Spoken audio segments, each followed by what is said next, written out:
any more wires, and I don't know if it'll be here for a while. You get your CNN box. That does felt my nose. No, I want people to hear what I have to say. I want it to be a Photoshop. Crap. Let's pull Photoshop. Okay. Welcome back, Rabbi Isai, as the weeks trudge on. The Rajitza once said that there's a very special guest. He woke up in the morning, he went running, a very, very special guest today. They said, who's the special guest? Someone who was never, ever here before. He's come today, and he will never, ever come back. And who is it? He said, it's today. But every single day is a guest. It's a day. Palm. Baruch always used to stress this. A lot of times we fall apart because we have goals for our life that aren't materialized. Make your goal that day. And you'll see, at the end of the day, just build brick by brick. In any event, so a person really has to know his own emotions. You know the Maisa that there's a person who put on sackcloth and he stays behind the rock and fasts by Shabbos l'Shabbos, and he cries for the tzaras of Klal Yisrael. And he hides behind this rock. No one should see him. And once somebody is passing by and he says to him, you know Chaim Yankel is behind that rock. He fasts by Shabbos l'Shabbos, cries for the tzaras of Klal Yisrael. Really? How long has he been doing it? 5 years. And this voice suddenly rings out from behind the rock. 6 years. Maybe he wasn't really crying so much for the tzaras of Klal Yisrael. The Mesilas Yesharim says that there are two kinds of Baal Gaivas. There are foolish Baal Gaivas and there are smart Baal Gaivas. A foolish Baal Gaiva pushes himself up to the dais, demands shishi, demands the amud, doesn't realize that people are laughing at him. Chazan once came to the Sanzer Rav and said, what should I do? You know, I'm Chazan so-and-so, and I really have problems with Gaivas. There's a skula, a kameya, something that could perhaps neutralize my gaiva a little bit. The Rebbe said, I have an idea. What? Turn around while you're davening and look at the Yidam laughing. That should be a pretty good job. So there are foolish Baalei Gaivas. And then you have clever Baalei Gaivas. Clever Baalei Gaivas. They will dafka sit in the back, but they look to see to make sure that you know that they were sitting in the back. You ever witness this? A doctor's office, two old Yidden are sitting there, and the nurse comes out a little bit confused because some of the papers on the file got mixed up and says, okay, who's next? One man gets up, he goes, oh, you go? No, you want to go? No, you can go. Oh, no, if you go first, you go. No, you. Okay, you. Okay, you're going? Oh, you're going? Really, because I'm late. No, I'm also late. I was there all of a sudden exploding at each other and just screaming and yelling, and the guy says, this happened to me since the Nazis. I mean, what's always that? Look at me, and you go. Listen, 5 seconds before you said, you're first, you first, you first, you first. Now one of them started, you're next. Now one of them started going, thank you. One of them started going, all of a sudden you start fighting, and all of a sudden back to the Nazis. What happened over here? And the answer is, it's like a four-way stop sign. You know, four-way stop signs are not for bar park. You're like 6 cars in the intersection at the same time. But my problem with four-way stop signs is, I don't know, who got it first? He? You know, and I start, he starts. I stop, he stops. I start, he stops. I start. We're both in the intersection at the same time. Give me a red light, green light, it's clear. At least you know where you're holding. You ever come to a door, and you open up the door, who goes in? You go in. Do I go in first? No, you go. No, you go. You go. You go. And most people, says the Bnei Yissaschar, are thinking at that moment, am I going to look better going first or look better going second? Right? So that's what the Mesilas Yesharim calls a clever Baal Gaiva. I told you the story a couple of months ago. One of the Rashivas in Tayradas, the El Tarid, Tayrid, you know, the exact opposite of Gaiva. That's one thing no one ever accused him. So you know those odd situations where the person is far enough down the block that he already sees you, but it's too far for you to stand and open to keep the door open for him. He's going to start running. He's uncomfortable. And on the other hand, if you close the door, you already made eye contact with him and you feel funny. So you're like running and like opening the door, and he's down the block and saying, don't run. He goes, close the door. I said, no, it's okay. He says, I want to read the signs on the door. When you close the door, I don't hold it open. By the time I get there, I have to read the Uzmalava Malka there is. So some people, if you're real, you have a way out of it. So the Bnei Yissaschar says a lot of times people come in, for 5 minutes. You go first, you go first, you go first. Why? Because they're trying to figure out, do I look better going first, or I look better going second? So it's both Gaiva. So that's what the Mesilas Yesharim calls a clever Baal Gaiva. And to think there were knights in shining armor that dueled and got killed over who goes first over the bridge. That wasn't Pashut. I think I told you that story about the person that was being knighted, and he was everyone had to get on the floor, didn't know if you're allowed to kneel, and put a sword on his head. So he didn't ask a shayla, he just did it, and then everyone had to repeat a bracha in Latin or something, and came to his turn, he didn't know what to say, so he said, Manishtana alayla zemi kala laylas. So they asked, and the queen asked someone standing there, what did he just say? He said, I don't know. But why is this night different than all the other nights? That's what I can't figure out. You see, no one went, that's what is a polite item over here. I would have said that joke anywhere else, it would have been, oh, come on, give me a break. See? They say the famous story, the brisker Rav was once coming in with, and a bacher was holding the door for him, and he pointed out to the bacher that you're holding a chumash. So you go in front. So that's the halacha. So the brisker Rav, so he said to the bacher, said to the brisker Rav, I'll give the Rebbe my chumash so you can go first. So the brisker Rav said, am I your shamus? Like, just go already. Sometimes going first, it makes things easier. So there's a famous story that the Beis Yisrael, the Ger Rebbe, Zecher Tzadik Levracha, was once sitting at some type of an asifa or end of a dinner together with Reb Chaim Shmulevitz, Zecher Tzadik Levracha, and they were serving ice cream, and no one on the dais eats ice cream. You want ice cream, you got to sit in the back. It's one of the reasons I don't like the dais. And the waiter's putting down the ice cream in front of everyone, and Reb Chaim Shmulevitz says, no problem. He makes a shackle, he eats the ice cream. And basically Yisrael's looking at him, okay.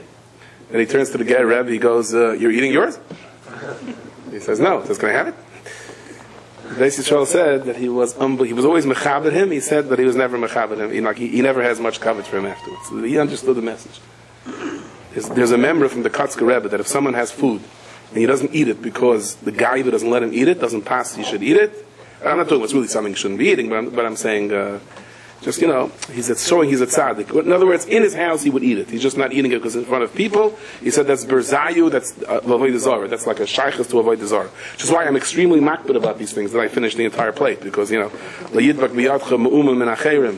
any shaykhus to it. You shouldn't have... Alright, so it's a game. It's not a game, but sometimes it's a game for ourselves. What are we really doing? I want to be an onav. I want to project a nivus. So I'm such a balgaiva. So how do you work around the trap? There was a Masnagid, he was a big tzaddik, he was a big gun. His name was, they called him the Az in the Cup, the Rosh HaBarzel. They meant it in a complimentary way. And he once said to the Chayz of Lublin, why are so many people coming to you? Father used to share the story with me. So he said, what should I do? I didn't tell him to come. The world, these Chassidim coming every Shabbos. I didn't tell him to come. He says, well, they think I'm a tzaddik. He says, tell them that tell them the truth. So he gets up and says, I want you to know I'm not a tzaddik, and I want you to know I'm not a Baal Moifis, and I want you to know I don't have Ruach HaKodesh, and don't come to me. And, wow, the Rebbe is such an honor. Even 10,000 more Chassidim came from all over. So he said to him, what do you do? He said, I told them, they think I'm a bigger honor, so more came. He says, get up there and say you're a Talmud Chacham, Shas Bal Peh, you have Ruach HaKodesh, with one blink of your eye, you can have them all disappear into thin air. He says, I'm not going to lie. I'm not going to tell them I'm a tzaddik. Can't do it. What do you want from me? Right? I have to be real. Have to be who I are. In Shalom Bayis, a lot of Shalom Bayis situations I've seen this, that people they fight to be able to lose. You want to be the loser. Nobody wants to be the one that won. Because then the other side, then you owe the other side, because I got my way. So everyone fights to be the one. He wants to go to, she wants to go to her mother, he doesn't want to go. All right, we'll go. No, you don't want to go, so we're not going. No, we are going. You want to go, so we're going. You know that kind of fight? There's a lumdus to it, because you want to be the loser. I remember once, like a political cartoon, when the Israelis were having this negotiations with the Palestinians. Each one was trying to show they gave up the most. So there was a boxing rink, and the guy announces, and the loser is, right? There are some people that live that way. You want to, it takes sometimes a tremendous amount of anova to win an argument. To say, yep, I got it my way and I owe you. That's not always easy. And that's sometimes a fundamental yisoid in Shalom Bayis. I'm not saying you always have to get your way. But you have to have seichel to know when you don't get your way and when you have to give in and yes, this is my way and I owe you. And you admit that I got it, because we live in a society of victimization. And people feel very comfortable being victims because then everyone has Rachmanis on me. They say a story, I don't know if it's true, by the Rebbe of Zisha, that his wife once said something to him and he really answered back a little sharp. Someone said to him, Rabbi, I know you. You couldn't care less. It's true. He said, I didn't have Rahmanis to ignore her. I had to show her that I cared what she said. Right? So if you understood really what he was saying, he was really validating her thing. And that's why you're the only one that knows what's going on in your heart. As I've told you the story many times, that somebody once came to the Balatanya. The Balatanya said, people have a beautiful Achnasas Archim house, tremendous Achnasas Archim house. You should be so gebenched. So there's two versions to the story. One my father told me, he said, Rabbi, but I don't mean it errands. I don't mean it seriously. The Rebbe said, don't worry about it. The people that are eating seriously. That's one version. Another version is, he says, Rebbe, but I do it, I like my name in the paper, I like to be told I'm a benevolent guy. But that's the mile of tzedakah, even Shalom Shem Shemayim, it's still called tzedakah. You're a real tzaddik. That alone is, someone says, that you have a way of giving someone the money, the Rebbe Chaim said it, and make him think he's a tzaddik, that he's doing you the favor. Right? And I owe you one. That's the biggest level of tzedakah. On such a way that by Leah and Rachel, right? Rachel gave away the simanim, and then what did Leah say to her? You almost stole my husband. Now you want to take my, well, you almost stole my husband. She gave away the simanim, but she did it with such chachma that she made it think it was a favor to her. The other way around. That takes a lot of courage to let a person think that the so and so did you a favor. That's a moyerdik darga. It's a moyerdik madrega. So you have to know when to win a fight. You have to know when the godless is to win a fight, when the godless is to lose a fight. So this guy comes to the Balatanya. Again, as I was saying beforehand, the second version of the story. Sorry, got distracted, as happens to me every 5 seconds. What was I saying? No, I'm sorry. All right. So he says, I have this big, great Balach Nos's Arthur house. It's amazing, but I'm doing it for COVID. Rabbi says, don't worry, tzedakah is a gewaltige Gezach. Rabbi, even this that I'm screaming, I'm doing it for COVID, I'm doing that for COVID also. You know what I mean? And then he said, even this that I'm telling you, that what I'm saying for COVID, I mean for COVID, is even that I'm doing for COVID. And he goes, and even this that I'm telling you, that what I'm telling you is also for COVID, until he fainted. So the Balatanya said, he got to an akud of emes.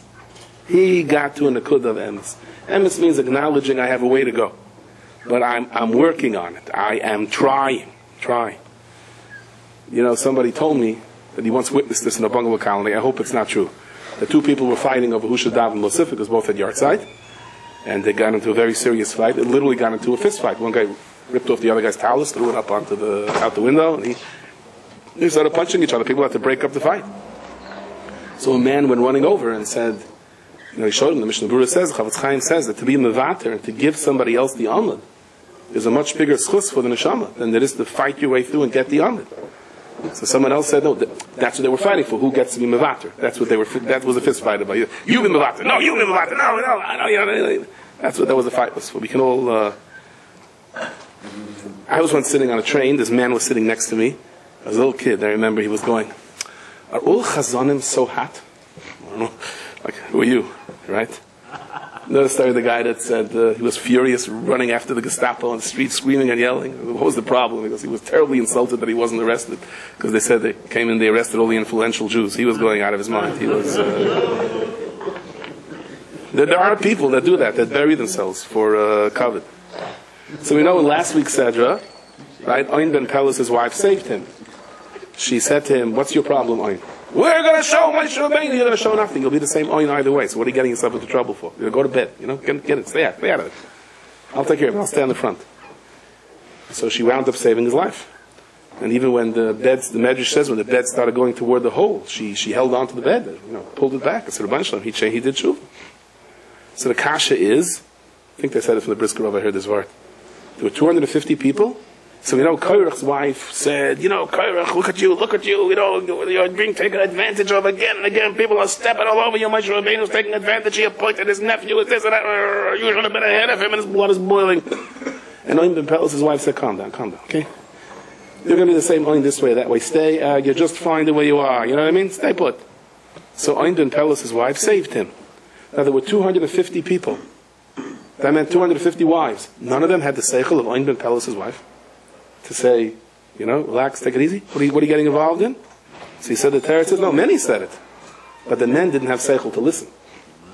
Oin ben Pelas, his wife, said it, and Oin had seichel to say, she's right. She's right. Right? And very often this is also a source of shalom bayis problems, I was hoping I was going to have a spouse who was going to make it. Make what? You know, with making it comes a lot of side effects that are not necessarily the thing that you want. So I think tomorrow night is the yard site of a tzaddik by the name of Rav Baruch Frankel to Umim. Wrote the Sefer Baruch Tam. He was the father-in-law of the sons of Rabbi. He was nifter in Tavkuf Peiches. That should be 1828, around there. Give you an idea of who Rav Baruch Frankel to Umim was. He was a contemporary of the Noida B'Yehuda. And they say when it came out, the Chubas Noida B'Yehuda was right before Mincha. There were a few minutes before Mincha. He sat down to learn the Sefer. This is the story that they say. And for 3 days, he went through the Sefer. No one was scared to stop him. At the end of the 3 days, when he finished the Shal Noida B'Yehuda, he closed the Sefer and said, "No, when's Mincha?" It's a hard story to understand. Bishleim Tefillah, maybe he was potter, he was on the Madrega of Shimba and Yechoyin. What about Kriyashma? But either way, they're not saying that story about me. I don't have to worry about that. And no one was chashid me that I missed Kriyashma because I was learning Leid Yehuda 3 days straight. So it gives you the idea who he was. And they say Rav Baruch Frankel to Umim, all of his svarim, like at Hagos, any empty line of paper, there was a Hagah. I once saw in Yeshiva, the elder Rav Nathaniel Quinn, Zecher Tzaddik L'Bracha, had a postcard from the Rogatchover that Rav Shraga Feibel wrote to him if you were allowed to learn secular studies in Torah Das. It was on one postcard, and the Rogatchover wrote, everywhere. Yeah? Only in the classrooms. The same classroom. That was a Shabbat. Okay, thank you. And he was like, he wrote on every single, even like in the stamp, like between the nose of whoever that queen was, like on the nose, ayin, sham, ayin, like every little piece of thing was written on that code, on that thing. So he used every single thing. So he had a goes on all of his svarim. He said he had a go on even the Sefer Tzena, just like a Sefer of Midrashim, that somehow was attributed to women, even though there's some very geschmack stuff there. He saw this there. So he once heard his wife learning the Tzena. He was listening to his wife, even when she learned. So it says over there, it says that Tzapayra Tikach, Tzapayra a rock, that she did bris milah with a rock. How can we do bris milah with a knife? And the answer is that when David threw the stones at Goliath, so the stones were heading toward his huge armor, and the armor softened up and allowed the stones to go through and make cross ventilation in Goliath's head. So because the iron did that, the iron softened up, so therefore we changed the mitzvah of bris milah from stone to iron. So he had to find a makar for the medrash. So he stopped right there and he turned over all of his farm until he found a makar in Chazal. But think about it. The metal softens up and lets somebody else in, then you become Lidairis. Now, I know I've said this story beforehand, okay? But according to someone who's tracking this for me, he claims that it's been at least 18 months since I said the story, which is a year and a half of Shikha. I know I said this once and someone said I think he meant 18 minutes, but okay. It's also Shir Chametz. But just real quickly, okay?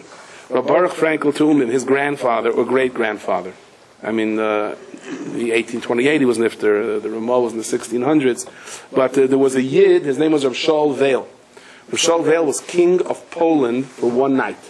How did that come to be? He was a assistant or advisor or secretary of something to the king. King died, King of Poland died. The heir to the throne was his nephew, who was out on some skiing expedition and would not be back till the next day. And there was a law in the Polish constitution that the sun cannot set without a king on the throne. So all of the ministers volunteered to be king for one night. And all of the other ministers said, no, it's not such a good idea. You shouldn't be king for one night. Why not? Basically, they were scared that once they have the shofar in their hands, they're not going to put it down. And essentially, there was going to be a civil war, and there would not be a single minister alive unless someone they can agree upon somebody who's going to be king for one night. So someone said, how's about Rav Shaul? Because the guy with a beard and payas, he wouldn't last more than one night anyway. So they trusted him that he would give up the kingdom. So he said, yeah, I'll be king for one night. And his son and others said to him, well, what do you need this for? He says, trust me. And as soon as he became king, he started writing laws in taking away the special tax that was levied just on Jews in addition to the regular taxes, and the many that had been imprisoned by the landowners because they didn't have money to pay the rent. He was signing one executive order after the other. They had charata for making him king for one night. Had a big machlokes if the Schachter is morning or Netzacham is morning, because he was signing these laws all the way through until the morning. So afterwards, when the next king arrived, the next king said to him, all right, can you stay to be my advisor? He said, if you want. No problem. The trouble you for tissue, please, if you don't mind. Thank you so much.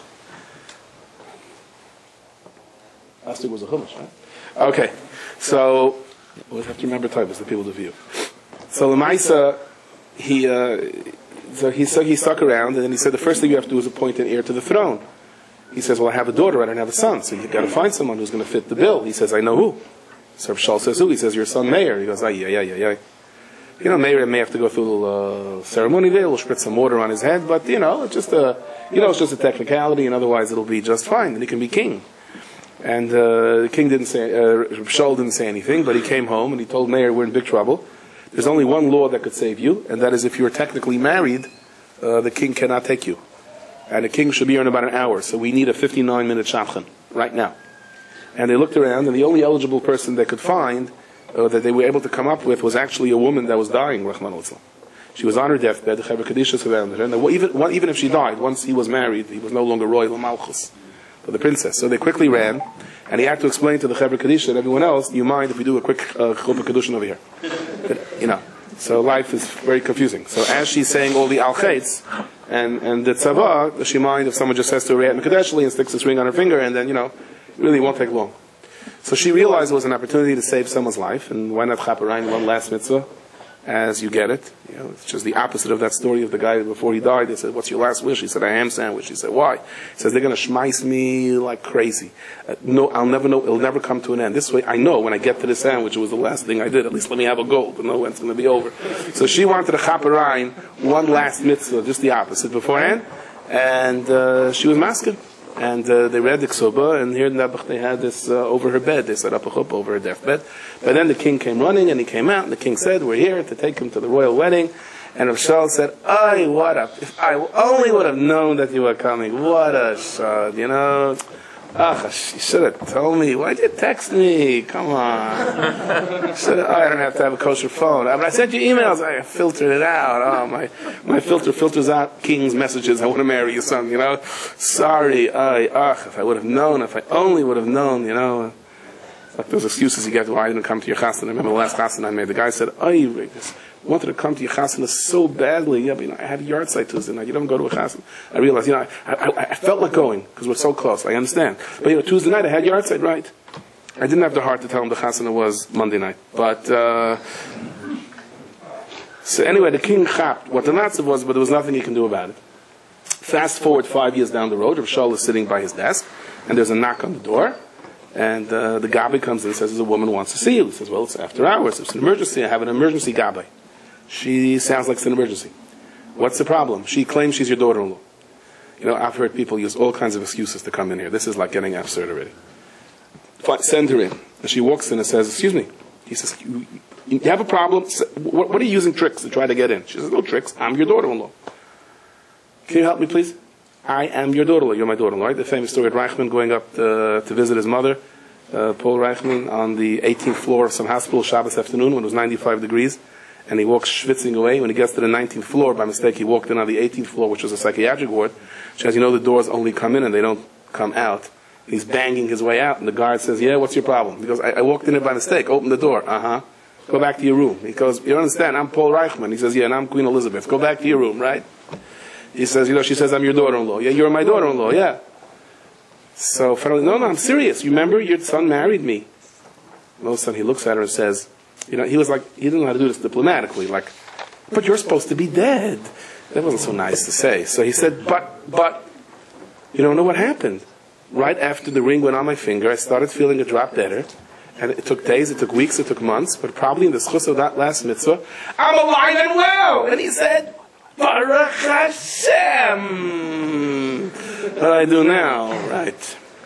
So, I want my husband. And he's like, are you okay? It's very hot here. Why are you schwitzing when it's only 30 degrees? And Rav Shaul said, listen, he says, ma'am, excuse me, this is my name, you're my daughter-in-law, right? My dear daughter-in-law, he says, look here, I have a business proposition for you, okay? Yeah, go ahead. You're a member of the family, I guess I could take care of some of your assets. Right, we'll do it like this. We're going to call in a bezin, they're going to write a get, and I'm going to give you 40,000 dukas, which you'll be able to live the rest of your life, okay? For all of your things. She says, absolutely not.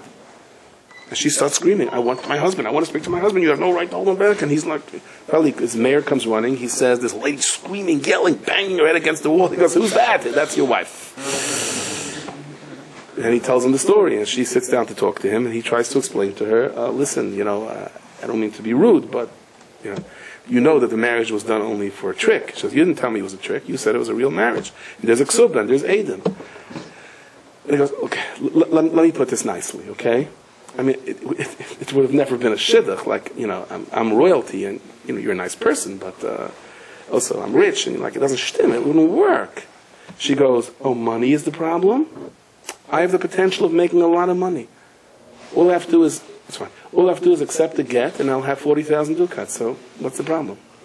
Well, there's yichus. Oh, yichus? I have my uncle is the Ramah, Rabbeinu Moshe Isulis. Is that good yichus? The Ramah had a brother who died young, and this was the Yisaima. I mean, she wasn't. And he goes, what, you don't understand? He goes, can I ask you a question? Yeah. Why didn't you marry the princess? Why didn't I marry the princess? What do you mean? I have to establish myself. I'm a yid. But you don't believe in the Rebbeinu Shalom anyway. Excuse me? You talk to me like you're my wife. What's that supposed to mean? She says, the Rebbeinu Shalom arranged this shidduch. No, but it would have never. So whatever the reason was, the Mesavah Vasilis arranged the shidduch. And you married me al pi halacha. And now you're saying that hashgacha is meaningless? He's like, oy vey. So he tells his father, we got a problem. And he tries to talk to her, but she insists. So they wound up going to the Ramah to ask him what to do. And the Ramah says, she's right. The Mesavah Sivis arranged the shidduch. And he's like, Tului of his oven, right? So he doesn't know what to say. And finally, Reb Shol Veil falls to the feet of the Ramah. He says, he's my only son, he's a Ben Yachid! She was 15 years older than him. And the Ramah said that there's going to be dars. There's going to be children. And they got married. They redid the chuppah, just in case. And there's one version that was either her, some say she had one daughter, she married the Mechaber, the Gekayim, the Yaina, and that daughter had 12 sets of twins. And they had one single boy, because the Ramah said it was Kaisav Archu. And so that was 25, right? That's 12 sets of twins. Imagine filling out all those camp, just imagine those stickers on those camp socks, Okay, here we go. We're doing it 4 days in a row. Let's go. The next one. Now, I am yet, to say this story someplace, without someone coming over and saying that they're an Einik. He told them to take on the last name Tu'umim, which means twins. Ramah told them to take on the name Tu'umim. It was Parshas told us. I'm yet to say this story anyway without someone coming over and saying that they're an Einikal from the Tu'umim family. It was an Irva Ein B'Yisrael. Then I found out later, I was at one of these Hanukkah parties, and they were giving out the yichus of my wife's family, and I realized that she's also an Einikal of the Tu'umim, which makes it much safer for me to say I was never in a place yet, and I said the story, and there wasn't an Einikal of the him there. So you're not going to always hide back on this. I said the story, one of the refuseniks of Russia who was in Siberia, and they put him into a real gangster thing to punish him for being Shomer Shabbos. They were drinking vodka, and you weren't allowed to drink vodka, and the one guard saw, and he called the other guards. They came bursting in. They searched the whole place. They don't find the bottle. They're angry at this guard that called them. They all leave. The guard is standing there. In a second, the place is full of bottles of vodka and cards. He calls them back. Same thing happens. There's no vodka.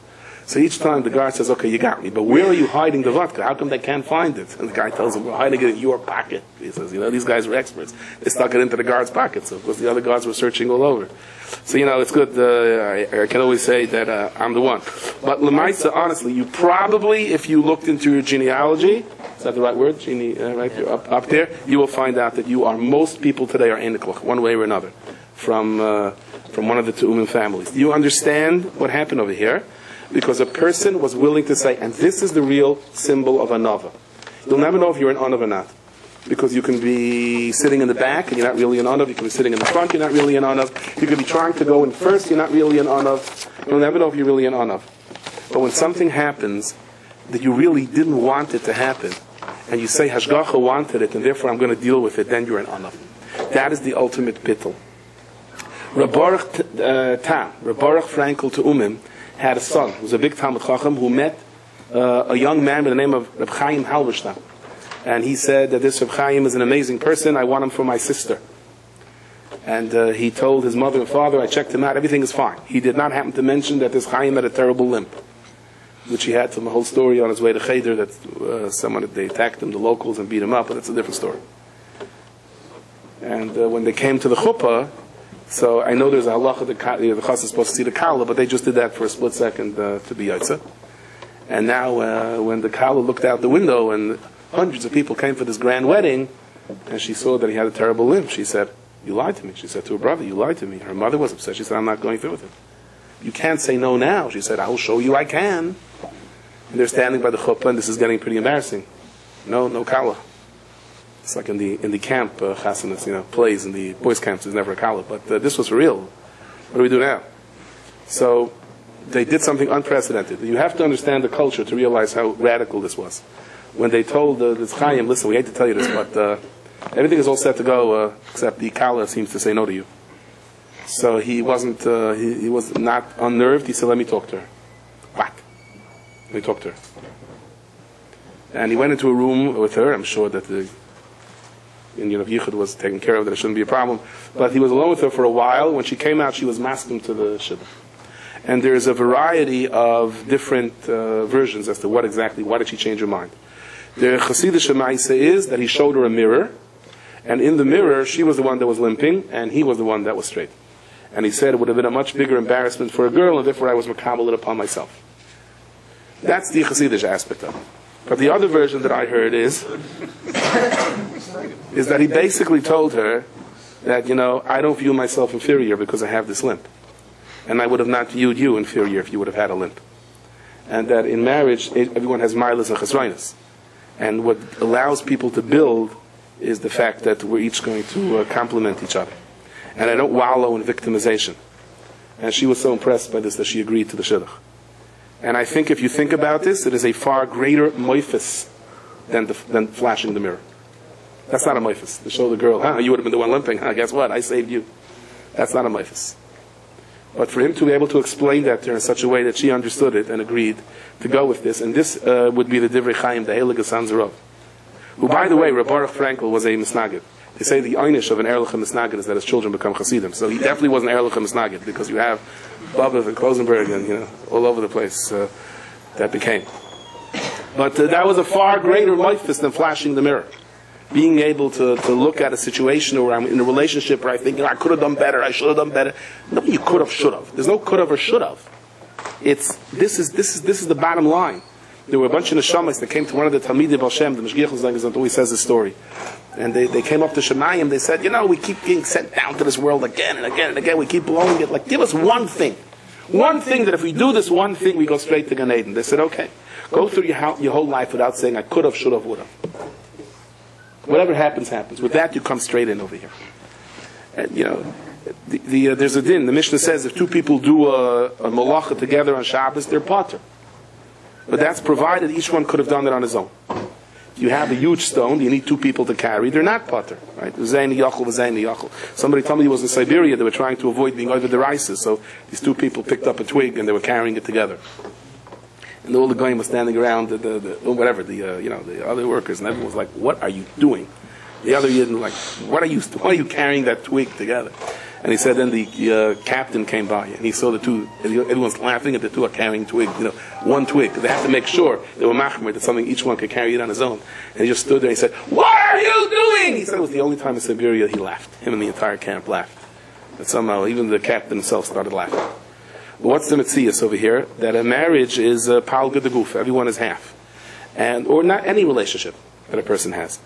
And if you say, I'm going to deal with whatever my situation is, sometimes a person's situation is loneliness. He says, I'm going to deal with that. I'll deal with whatever friends I have. Or I'll deal in a shalom bayis situation, I'll deal with my marriage. I'll deal with to the best of my ability. Sometimes the best of our ability is not enough. That means you get credit for both. Shnayim shasu, where zeh ein yachol v'zeh ein yachol, both can't do it alone. So it's as if you did the entire malacha. So in no marriage, no person can do it alone.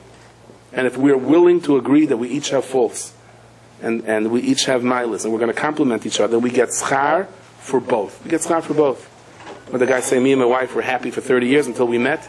But that's the Batchen talk. But the reality is, somebody told me a great story, that in Lakewood, in Hurricane Sandy, there's a whole din Torah going on by a very chashuv rav about a bunch of trees that came crashing down from someone's house. Whoever has to fix it, pay for it, whatever the case was. So the Bezdin called in a tree expert, to whatever the Shiloh was, they had to be a Mevarer. So he said to them, you know why these 5 trees fell down? He said, because they had sprinkler systems. So he said to them, what are you talking about? If they had sprinkler systems, the guy was taking care of the trees. They wouldn't have fallen down. He said, you don't understand. He said, a tree that doesn't have a sprinkler system, when it feels that it's drying up, the roots begin to expand underneath the ground. And they'll go as far as they can until they get moisture. And so those trees that didn't have a sprinkler were much more embedded into the ground. The trees that had a sprinkler, the roots had no need to spread out. So, it was very comfortable, but it came flying down with the first hurricane. And I think there's a tremendous lesson over there. When we have everything served to us that is just right, the way we want it, it's very comfortable until the first hurricane comes. And then we're not there. When a situation is difficult and your roots have to go very far to take root, guess what? It may not be so geschmack. You don't get supper in bed. You don't get breakfast in bed. But your roots are there and you can deal with the hurricane when it's coming. So the pasuk says, "Vayavoyu b'nei Yisrael kol ha'eda." Right? What's kol ha'eda? Says Rashi, the Neisei Midbar weren't there; they died. The Ohr HaChaim HaKadosh points out that sometimes the Dar and Midbar was referred to as b'nei Yisrael, and sometimes they were referred to as Am, as a people. Ad ana yinatzuni ha'am hazeh. When they were on a high madrega, they were called b'nei Yisrael. When on not, they were called ha'am, just a member of the nations. So the Ohr HaChaim HaKadosh says like this: Klal Yisrael now was on a very high level. They're called b'nei Yisrael. And despite that, Miriam passes away, and they do not have, these millions of people, right? Men, women, children, do not have enough schus to keep the water going. Miriam was paying the water bill with her schus. So Rashi says, why is the Misa of Miriam right after the Parasha of Paraduma? Just like Karbonis are a kapara, Misa Sadiqim are a kapara. Why is the Misa of a Tzaddik a kapara? So some say because the Tzaddik goes up and the Tzaddik starts begging for Klal Yisrael. The Ohr HaChaim HaKadosh says, "V'tamas sham Miriam."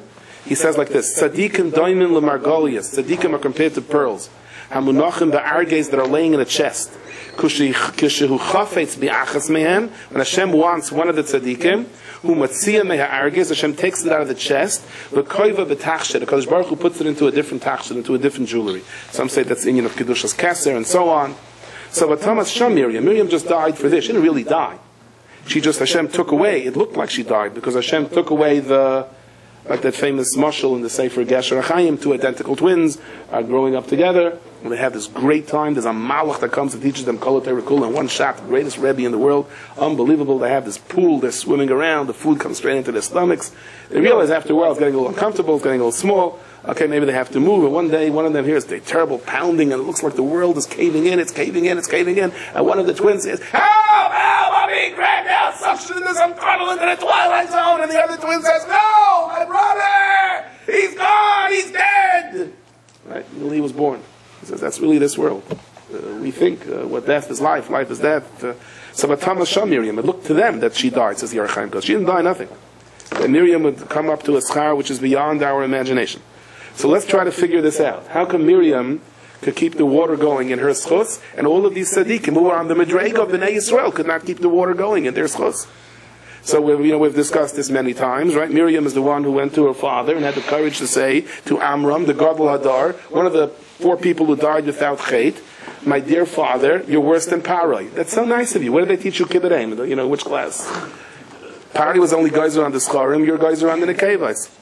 And Pari's a Rasha. You're a tzaddik. So she went back. He convinced her to go back, and all of Klal Yisrael went back and said, "We don't know what's going to be with our kids, but life has to go on." Noshka al Roisha, he kissed her on her forehead.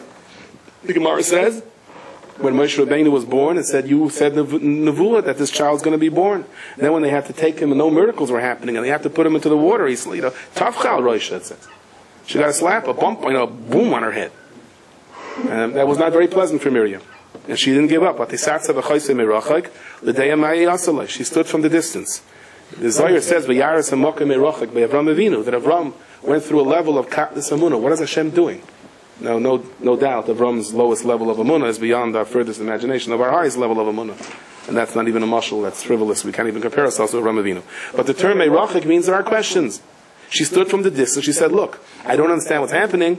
I had this nevuah. Moshe should be born. Now he has to be thrown into the water." But it was only to know what's going to happen. I know Hashem is going to pull this out. The question is when, how?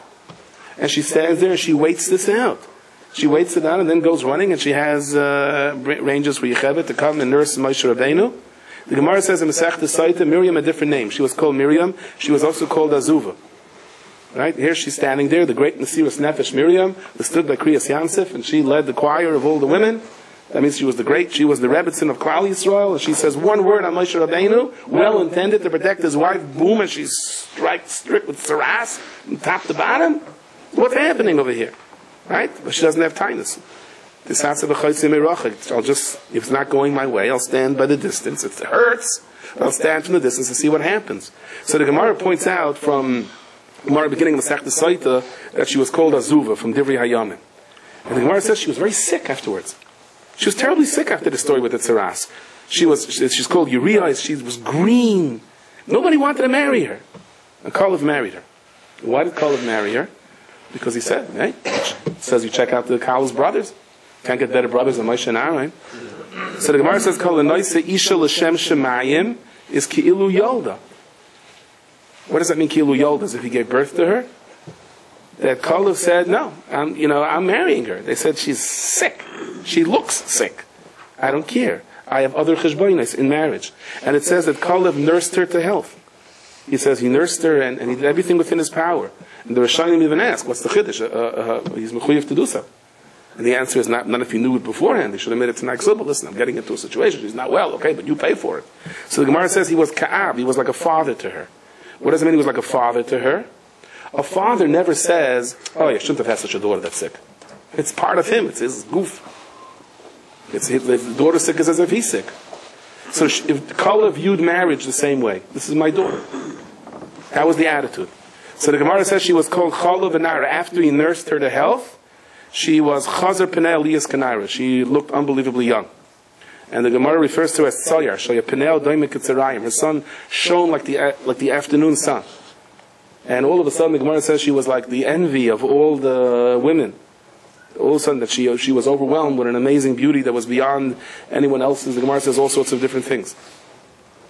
And whatever, look up the Gemara. So what happened over here? Miriam went through the worst possible situation. She went through, it was a terrible mistake. Why did I push my parents into this?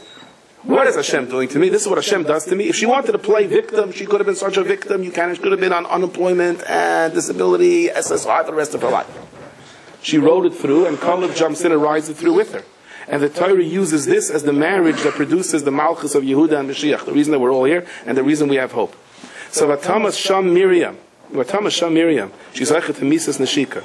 Vatamas Sham, only there. She's going right up. She's like a diamond that's put in the Kadosh Baruch Hu's crown, says the Orach Chaim HaKadosh. What does this mean? It means the Torah is telling us something. Do you realize the koyach of Miriam? Now it says, we all know the Gemara says Masechtas Tainis, the Gemara alludes to it, Rashi explains the story, that there was a boy that was walking and he heard terrible shouts coming from a well. Hello? There's a girl screaming, help, save me! Okay, I'll save you, one condition, you marry me.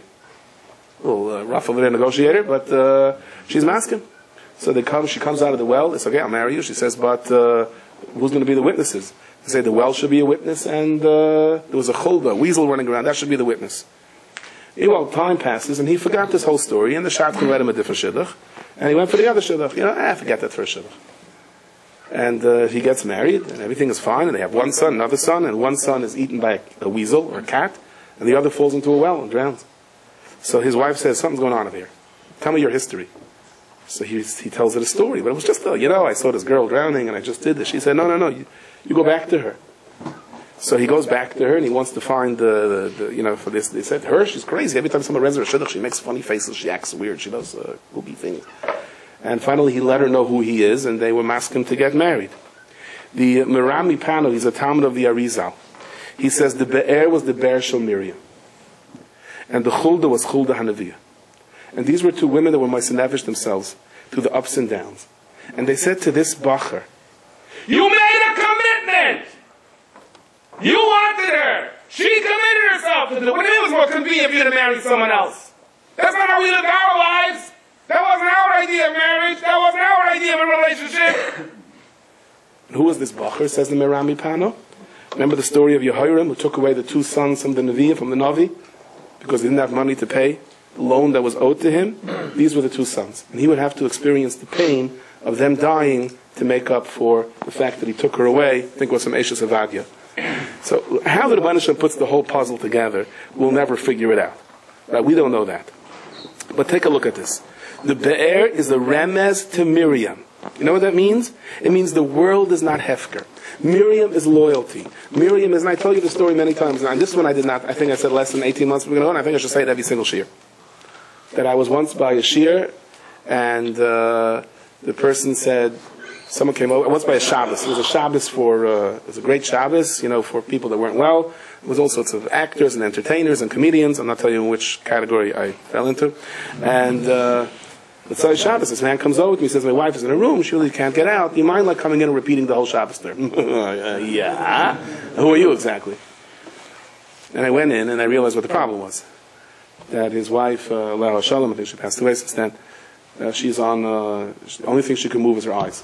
She was Lou Gehrig's disease, and so everyone was repeating the whole Shabbos there. They brought her, was a whole team of people that helped to bring her, and the machines that were necessary, and somebody couldn't get the bed out of the room, so she was there. And I'm saying the story, and the only thing she can move is her eyes. I didn't understand her eyes language. And the husband is literally, there's a smile on his face from ear to ear. He says, you saw her eyes, she was so happy that all you people came in.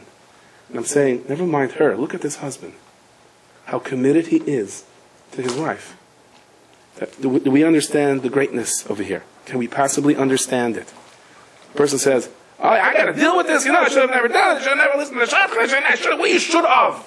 Do you believe in the Rabbi Shalom or don't you believe in the Rabbi Shalom? So this week is Miriam's Petira. It says in the week that a tzaddik is nifter in the Torah, that's her koyach.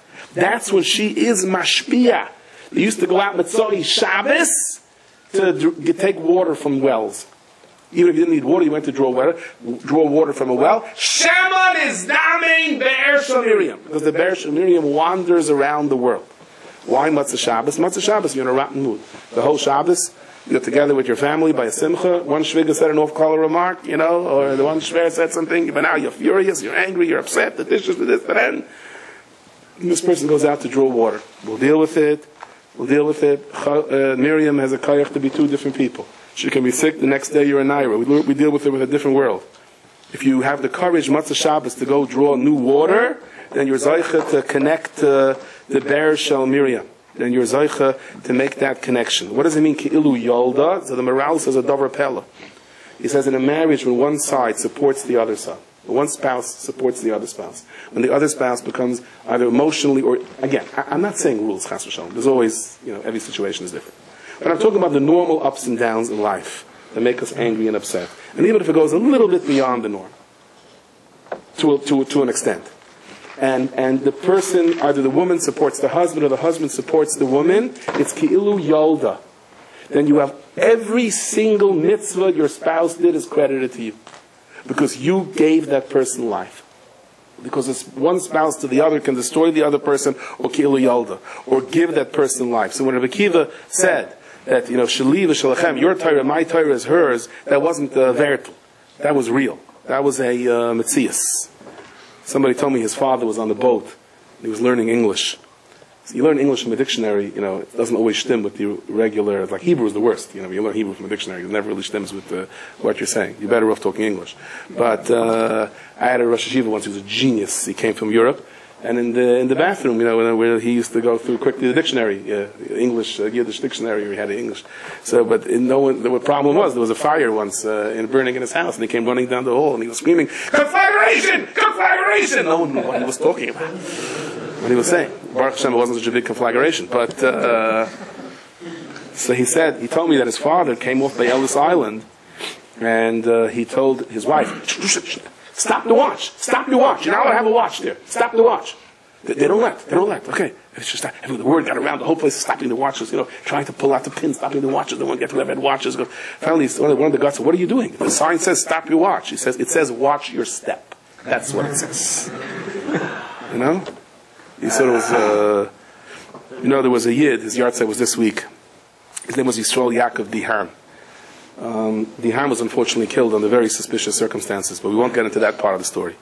But he grew up in Holland, he became a Baal Tshuva, came very close to Rabbi Yosef Chaim Sonnenfeld. He was the unofficial diplomat for the old yeshiv at the turn of the century when the British were still in charge of Eretz Yisrael. When the British took over, so they basically took over, they didn't let any meetings, they were scared of rebellions, and everything had to be organized through the British. Even the Schachter had to be organized through the British. So there was a meeting with the high, whatever he was called, the high commissioner.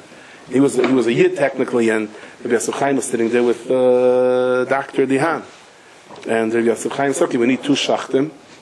And he said, no, 1 Schachter is enough. I don't want 2 people walking around with knives. So Rabbi Yosef Chaim explained to him, we need 2 Schachtim. I said, I'm Jewish and I know. 1 Schachter is enough. So Dr. Dihan turned around and he said to Rabbi Yosef Chaim, he said, I want to ask you something. He says, what is the legal distance between the pitcher's mound and the catcher? So this is like Babe Ruth days? I don't know exactly. So Rabbi Yosef Chaim says, I don't know what a pitcher is, I don't know what a catcher is. Like, that's what the legal distance. So he turned to the high commissioner and said, what's the legal distance? So he told him, whatever it is, I don't know, what is it, 16? Yeah. So he was laughing, right? You see, I don't know, the rabbi knows. So the high commissioner was saying, the rabbi doesn't know these things. I know, he says, yeah. I'll tell you something else about the rabbi. See this rabbi? He's like the biggest scholar from all the Jews over here. They ask him questions from all over the world. Yeah, and he doesn't know, and I know, right? Yeah. You know something else? Have you ever seen the rabbi and you? Yeah, what? He says, the rabbi doesn't know something. He has no problem saying, I don't know what you're talking about. So how come you're telling us how many shaykhtim we have, when you don't have a clue what a shaykh is? He allowed the 2 shaykhtim there. Do we know what's going on in Shemayim? Like, do we have a clue what it's all about? Can we possibly understand? Can't possibly understand. There's no way in the world. I want to be a Messiah. I want to be a Menachem Avil. Friends of mine, their father was Nifter. He was an unbelievable person. His name was Rabbi Schachter Hasenfeld. He came out of the war, came out of the concentration camps. He was a Satmar Talmud. And he was missing 1 kidney. It's not because he donated it to someone. It's because, I don't know if it was Mengele or someone along his person decided to do an experiment. He was also missing part of the spine. He was injected with tuberculosis, so they can see how long it would take for it to spread. He was missing a finger. And this is the part that's not so horrible that I can still tell you about. Suffice it to say, he didn't have an anesthesiologist over there waiting for him to make sure he has no cold to be able to do it. And there was no one that cleared him for surgery. You know? And he came to Ellis Island. They said he'll never be able to work the rest of his life. What are we doing? He's to be totally decapacitated. It's impossible. Somehow he got in. And he came here, be'erum b'chayser koil. Not only were parts of his body missing, he did not have a red cent to his name. Then the tuberculosis, which was dormant until that time, began to spread, and they sent him to Denver, to a hospital. And he had a certain mahalach. And like I heard by the Shiva, right? They said, if you have a number on your arm, you won't go to Gehenna. His attitude was, I'm not relying on that. I'm not going to rely on that. Okay? Within a very short time, he did unbelievably successful in diamonds and real estate. And the way I heard from many, many people, that he was a pioneer in giving tzedakah. I mean, today, Baruch Hashem, there are many, many big Bali tzedakah that give big numbers.